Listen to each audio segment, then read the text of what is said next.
Remedies to overcome extra personal barrier. Extra personal barrier क्या होते हैं? एक्स्ट्रा पर्सनल बैरियर वो बैरियर है जो एक पर्सन के अपने पेट्स के साथ, हम कह सकते हैं कि जो उनकी म्यूचुअल अंडरस्टैंडिंग होती है उसके कारण जो कम्युनिकेशन होता है वो एक्स्ट्रा पर्सनल कम्युनिकेशन होता है। और इसमें कुछ बैरियर्स आते हैं, तो उस बैरियर को ओवरकम करने के लिए first proper training. To make extra personal communication effective, it is necessary that we should give proper training to our animals and pet। यदि हमने उनको प्रॉपर तरीके से ट्रेंड करेंगे तभी वो इफेक्टिवली हमारे साथ कम्युनिकेशन कर सकते हैं। उसके लिए दोनों की एक दूसरे के जेस्चर्स को, उसकी फीलिंग को, उसके टाइमिंग को समझना बहुत ज़रूरी है। Next, mutual understanding. By developing mutual understanding, extra personal barriers can be removed। Mutual understanding means पेट है वो अपने जो ओनर की लैंग्वेज को या उसके जेस्चर्स को समझे, और from the part of owner it is also necessary that he should learn the activities of his pet which he wants to say. Next, create trust.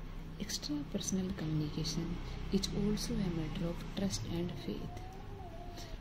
मान लो हम कहीं टेम्पल में, कहीं मंदिर में जाते हैं, गॉड से बात करते हैं। गॉड से हम बात क्यों करते हैं?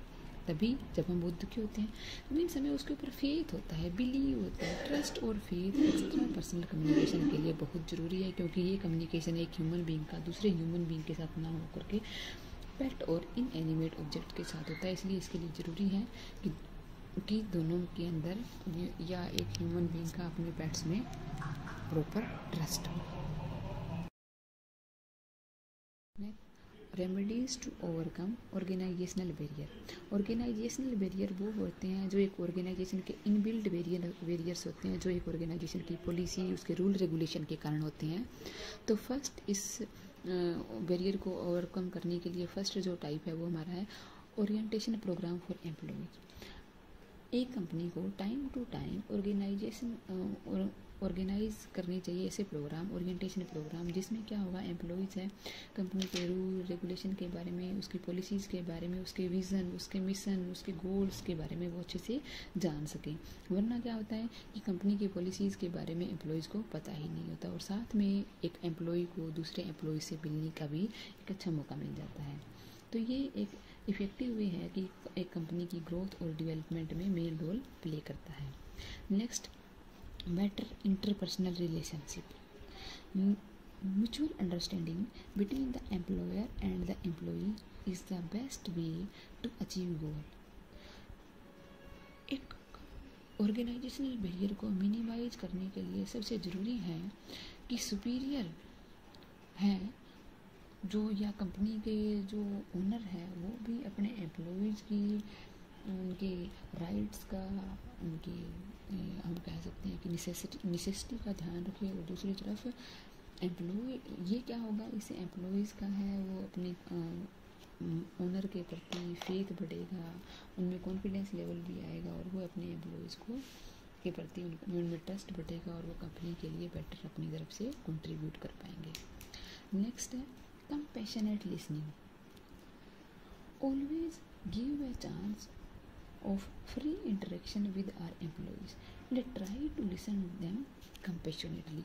जरूरी है कि एक कंपनी का जो ओनर है वो अपने एम्प्लॉयज़ की बात को बड़े ध्यान से सुने। ऐसा नहीं है कि वो उसके कंपनी के वर्कर्स हैं तो वो उसकी बात को सुनेंगे नहीं, वो हमें उनकी बात को बहुत ही ध्यान से सुनना चाहिए, सो दैट जो वर्कर्स हैं, एम्प्लॉयज़ हैं, उनको भी ये लगे कि कंपनी का ओनर है उनकी बातों को समझता है, अंडरस्टैंड करता है, और वो उस ऑर्गेनाइजेशन की भी एक पार्ट है।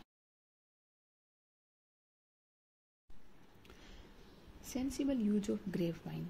ग्रेव वाइन एक कम्युनिकेशन की ऐसी चेन है जिसमें क्या होता है, अनऑफिशियल और अनऑर्गेनाइज तरीके से हम मैसेज को है कम्युनिकेट करते हैं, और इसमें मैसेज है एक पर्सन से दूसरे पर्सन को एक रूमर्स की तरह फैलता है। तो यहाँ पे भी एक कंपनी के, एक ऑर्गेनाइजेशन का इफ़ेक्टिवली हम उसको चलाने के लिए सम टाइम्स एक ऑर्गेनाइजेशन में ऐसा हो सकता है कि वो सेंसिबल तरीके से उस ग्रेप वाइन का यूज करें, तो उसके एडवांटेजेस भी हैं, क्योंकि इस ग्रेप वाइन में कई बार क्या होता है बेकार की रूमर्स भी फैलाई जा सकती है, इसलिए एडवांटेज और डिसएडवांटेज दोनों ही है। तो ग्रेप वाइन का यूज हमेशा जुडिशियसली करना चाहिए। Next, simple organisational structure. Communication barrier can be avoided by organizing a simple organizational structure instead of a complex one. By minimizing the hierarchy level. Hierarchy level क्या होता है? ये क्या होता है कि कंपनीज के जो एम्प्लॉयज़ हैं या जो उसमें जितने भी वर्कर्स हैं उनमें एक स्टेटस के अकॉर्डिंग उनकी रैंकिंग करना।